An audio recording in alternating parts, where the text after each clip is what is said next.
దాదాపు 3.5 గంటల పాటు పెద్దలు శాసన మండలిలో ప్రతిపక్ష నాయకులు మాజీ స్పీకర్ గారు గౌరవనీయులు మధుసూదనాచారి గారు, అదేవిధంగా మాజీ మంత్రివర్యులు పెద్దలు శ్రీనివాస్ గౌడ్ గారు, మాజీ మంత్రివర్యులు శ్రీ జోగు రామన్న గారు, ఇంకా గౌరవ శాసనసభ్యులు కేపీ వివేక్ గారు, గౌరవనీయులు మన కాలేరు వెంకటేష్ గారు, శాసన మండలిలో డిప్యూటీ చైర్మన్ గారు బండా ప్రకాష్ గారు, ఇంకా చాలామంది సీనియర్ నాయకులు, మాజీ శాసనసభ్యులు, కార్పొరేషన్ల మాజీ అధ్యక్షులు, బలహీన వర్గాలకు సంబంధించిన ప్రతినిధులు, భారత రాష్ట్ర సమితి ముఖ్య నాయకులు, అందుబాటులో ఉన్నవాళ్ళు, ఇంకా చాలామంది రాలేకపోయినారు, అందుబాటులో ఉన్నవాళ్ళు, అదే మాదిరిగా తెలంగాణ సర్పంచ్ల సంఘం అధ్యక్షులు, తెలంగాణ ఎంపీటీసీల సంఘం కార్యవర్గ సభ్యులు అధ్యక్షులు,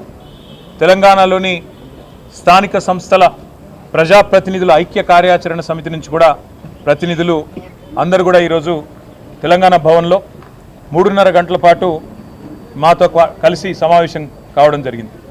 ప్రధానంగా ఇందులో ఈరోజు కాంగ్రెస్ పార్టీ రాష్ట్రంలోని బలహీన వర్గాలకు చేస్తున్న మోసం, నవంబర్ 10, 2023 నాడు కామారెడ్డి పట్టణంలో బీసీ డిక్లరేషన్ పేరిట బలహీన వర్గాలను మోసం చేసిన వైనం గురించి చాలా విస్తృతంగా ఈరోజు చర్చించడం జరిగింది. దాదాపుగా 20-25 మంది తమ తమ అభిప్రాయాలను పూర్తి స్థాయిలో మరి వివరంగా చెప్పడం కూడా జరిగింది. ప్రధానంగా ఈరోజు ఈ సమావేశంలో అనుకున్నది ఏంటి అంటే, భారత రాష్ట్ర సమితి తరపున పెద్దలు తెలంగాణ తొలి ముఖ్యమంత్రి కేసీఆర్ గారి ఆదేశం మేరకు మేము కాంగ్రెస్ ప్రభుత్వాన్ని డిమాండ్ చేస్తూ ఉన్నాం. మీరు ఖచ్చితంగా కామారెడ్డిలో ఇచ్చిన బీసీ డిక్లరేషన్లోని ప్రతి హామీని అమలు చేసేదాకా తప్పకుండా ప్రధాన ప్రతిపక్షంగా మీ వెంటబడతాం. రాష్ట్రంలోని బలహీన వర్గాల పక్షాన మిమ్మల్ని అడుగడుగున నిలదీస్తూనే ఉంటామనే మాట నేను విజ్ఞప్తి చేస్తూ ఉన్నా.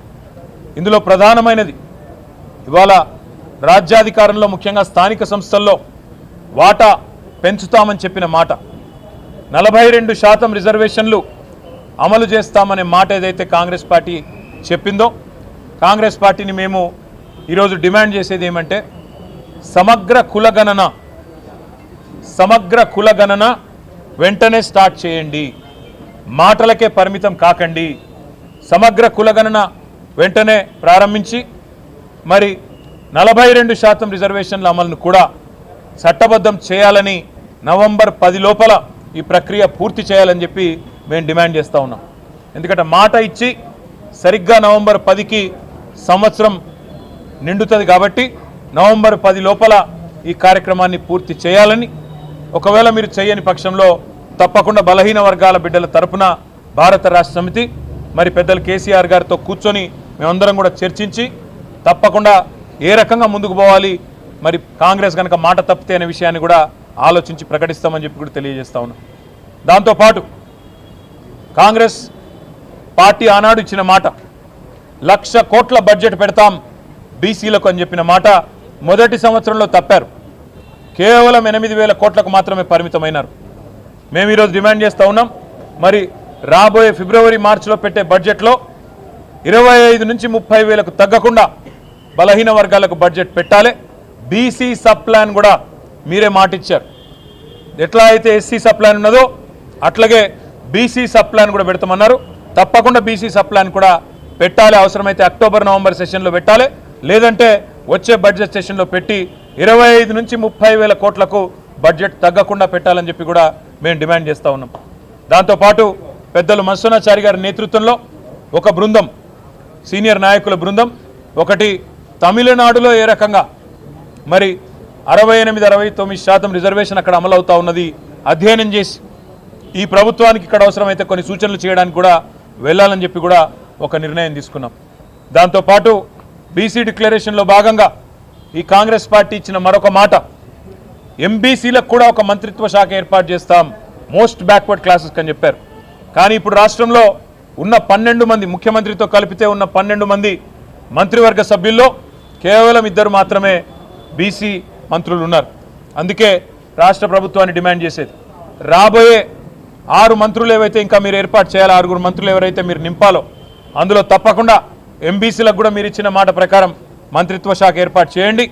ఎంబీసీలకు కూడా మీరు ఇచ్చిన మాట ప్రకారమే మంత్రిత్వ శాఖ కేటాయించాలని చెప్పి కూడా మేము డిమాండ్ చేస్తూ ఉన్నాం.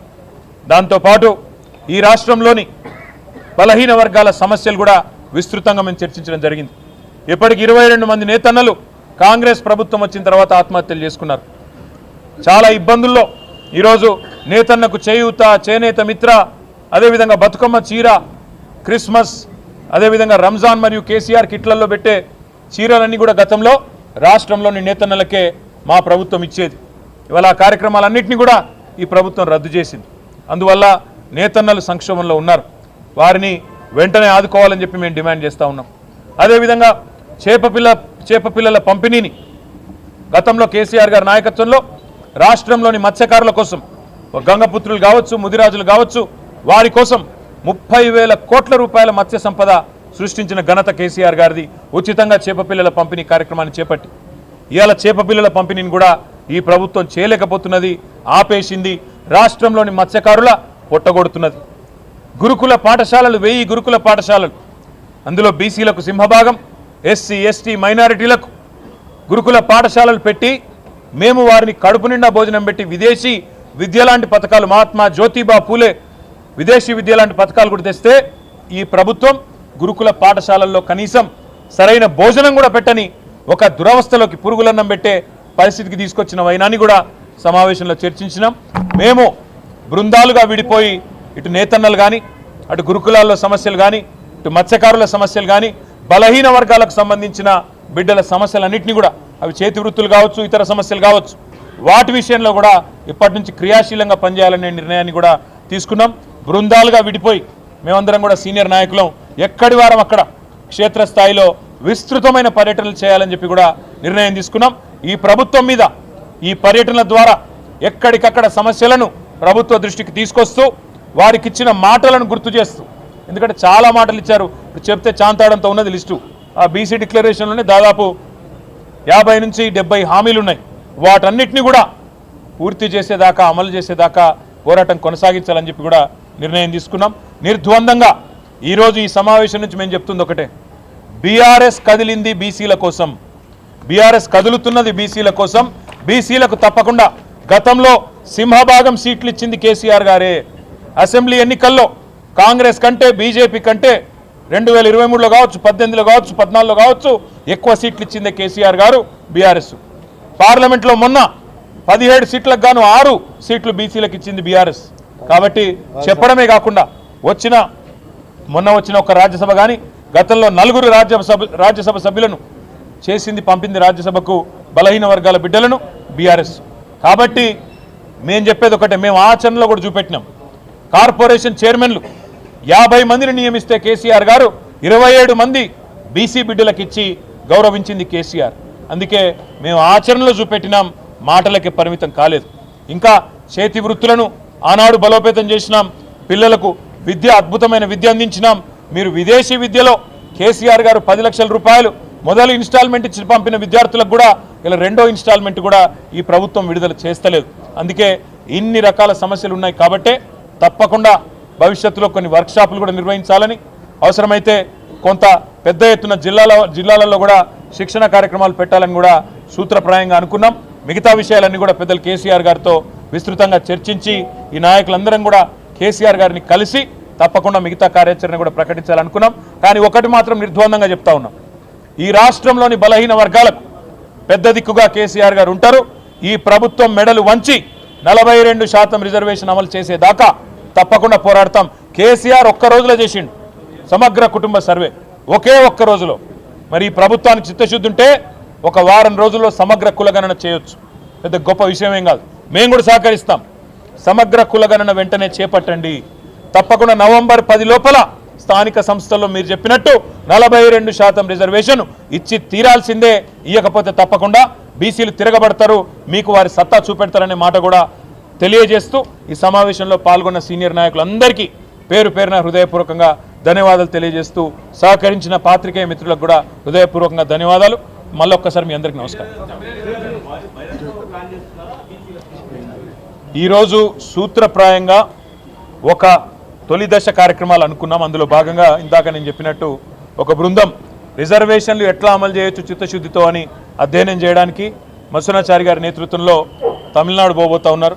క్షేత్రస్థాయిలో ఉన్న సమస్యలు నేతన్నలవి కావచ్చు, మత్స్యకారులవి కావచ్చు, గురుకులాల్లోని బీసీ పిల్లలవి కావచ్చు, మా కార్పొరేషన్ చైర్మన్లు, ఎమ్మెల్యేలు, మాజీ ఎమ్మెల్యేలు, మాజీ మంత్రులు వారి నేతృత్వంలో కొన్ని బృందాలు పోతాయి.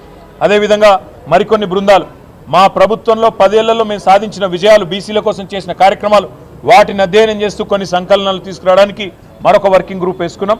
ఈరోజు ఇక్కడ దాకా అనుకున్నాం కార్యక్రమం నవంబర్ 10 దాకా.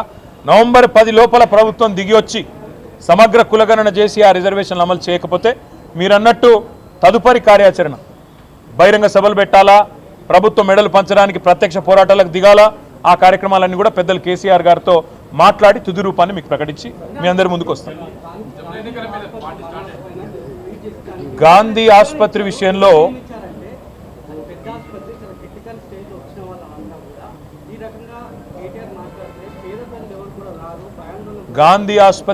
నేను చెప్పేది ఒకటే, ఈ ప్రభుత్వం పరిపాలనలోకి వచ్చిన తర్వాత గురుకులాల్లో పిల్లలకు బువ్వ లేదు, సరిగ్గా పేదల ప్రాణాలకు విలువ లేదు. గాంధీ ఆసుపత్రి ఒకనాడు మీరు అంటున్నారు పెద్ద ఆసుపత్రి, ఇక్కడ చాలామంది వస్తారండి. కోవిడ్ సమయంలో ఇదే గాంధీ ఆసుపత్రి కదా వేలాది మంది ప్రాణాలు కాపాడింది. నడిపేవని సత్తా బట్టి ఉంటుంది, అంతేగాని కుంటి సాకులు ఎత్తుకోవడం కాదు. ఒక్క నెలలో, ఆగస్టు నెలలో 68 మంది పిల్లలు, 14 మంది బాలింతలు మరణించిన మాట వాస్తవం కాదా? 82 మంది ఒక ఆసుపత్రిలో మరణించింది వాస్తవం కాదా? దాన్ని సరిచేయాల్సుకోవాల్సింది పోయి, దాన్ని పట్టించుకోవాల్సింది పోయి, సమీక్ష చేసుకోవాల్సింది పోయి ఇవాళ డెంగ్యూలు, మలేరియాలు, అదేవిధంగా చికెన్ గున్యాలు రాష్ట్రంలో స్వైర విహారం చేస్తున్నాయి. అవసరమైతే హెల్త్ ఎమర్జెన్సీ డిక్లేర్ చేయండి. అవసరమైతే మిగతా ఆసుపత్రుల్లో కూడా మందులకు పైసలు లేవట, ఈరోజు పిచికారి కొట్టేందుకు పైసలు లేవు, శానిటేషన్కు పైసలు లేవు, ఇస్తలేరు. కాంట్రాక్టర్ల బిల్లులు ఇచ్చే దాని మీద ఉన్న శ్రద్ధ ఈ ప్రభుత్వానికి పేద ప్రజల ఆరోగ్యం పట్ల లేదు. కాబట్టే ఇవాళ నేను అంటా ఉన్నా ఈ ప్రభుత్వాన్ని అవసరమైతే హెల్త్ ఎమర్జెన్సీ డిక్లేర్ చేయండి. మీకు చేత కాకపోతే నిష్ణాతులను పిలిపించుకోండి, వాళ్ళకి అప్పచెప్పండి. అంతేగాని ఈ రకంగా తమ బాధ్యత నుంచి తప్పించుకుంటామని ప్రభుత్వం అంటే కరెక్ట్ కాదు. కోవిడ్లో ఇదే గాంధీ ఆసుపత్రి వేలాది ప్రాణాలు కాపాడింది. ఆ రోజు ఒకటే ఒక్క ఆసుపత్రి మొత్తం రాష్ట్రంలో అయినా కాపాడగలిగింది. కాబట్టే ప్రభుత్వం తన బాధ్యతను తప్పించుకోలేదని నేను అంటాను. Thank you. జమిలీ ఎన్నికల విషయంలో ఇప్పుడే నేను కూడా చూశాను, మేము సమావేశంలో ఉన్నాము, ఇప్పుడే చూశాను కేంద్ర ప్రభుత్వం ఏదో చేస్తూ ఉన్నది, ఏదో నిర్ణయం తీసుకున్నదని. నేను అనేదల్లా ఒక్కటే, కేంద్ర ప్రభుత్వం పూర్తిగా వివరంగా చెప్పాలి ఎట్లా చేయబోతున్నారు జమిలీ ఎన్నికలు. ఎందుకంటే మొన్ననే పార్లమెంట్ ఎన్నికలు పూర్తయినాయి. మరి పార్లమెంట్ ఎన్నికలు పూర్తయినాయి, తదుపరి ఎన్నికలు 5 ఏళ్ళకి 2029లో ఉన్నాయి. మరి జమిలీ ఎన్నికలు అంటే నెక్స్ట్ ఎలక్షన్ లోపల మొత్తం అన్ని రాష్ట్రాల ప్రభుత్వాలు రద్దు చేసి ఒకటేసారి తీసుకొస్తారా, లేదా దశల వారీగా తీసుకొస్తారా, ఏ రకంగా తీసుకొస్తారో కేంద్ర ప్రభుత్వం ముందు తన వైఖరి విడమర్చి చెబితే. ఎందుకంటే ఇప్పుడు 5 రాష్ట్రాల ఎన్నికలు ఉన్నాయి జనవరి, ఫిబ్రవరిలో. అసలు ఏం చేయబోతున్నారు? ఎందుకంటే ఒకవైపు సెన్సస్ చేయాలి, జనగణన చేయాలి, మరొకవైపు డీలిమిటేషన్ జరగాలి, మరొకవైపు విమెన్ రిజర్వేషన్, మహిళా రిజర్వేషన్ బిల్లు ఆమోదించారు కాబట్టి దాన్ని అమల్లోకి తీసుకొని రావాలి. తదుపరి 1 నేషన్ 1 ఎలక్షన్ అంటున్నారు. ఇది ఏ రకంగా తీసుకొస్తారు? కేంద్ర ప్రభుత్వం విడమర్చి వివరంగా చెప్పిన తర్వాత మా పార్టీ కూడా తన అభిప్రాయాన్ని మేము, ఎందుకంటే నేను ఒక్కడిగా చెప్పలేను, మేము కూడా మళ్ళీ ఇక్కడే పెద్దలందరితో కూర్చొని, పెద్దలు కేసీఆర్ గారి నాయకత్వంలో ఒక పార్టీగా ఆలోచించే అవసరమైతే మా రాష్ట్ర కమిటీ, మా లెజిస్లేచర్ పార్టీ, మా పార్లమెంటరీ పార్టీ అందరం కూడా కూర్చొని ఒక నిర్ణయం తీసుకొని ఒక అభిప్రాయాన్ని మీతో నేను పంచుకుంటాను. థ్యాంక్ యూ అన్నారు. మాజీ మంత్రివర్యులు పెద్దలు శ్రీనివాస్ గౌడ్ గారు, మాజీ మంత్రివర్యులు శ్రీ జోగు రామన్న గారు, ఇంకా గౌరవ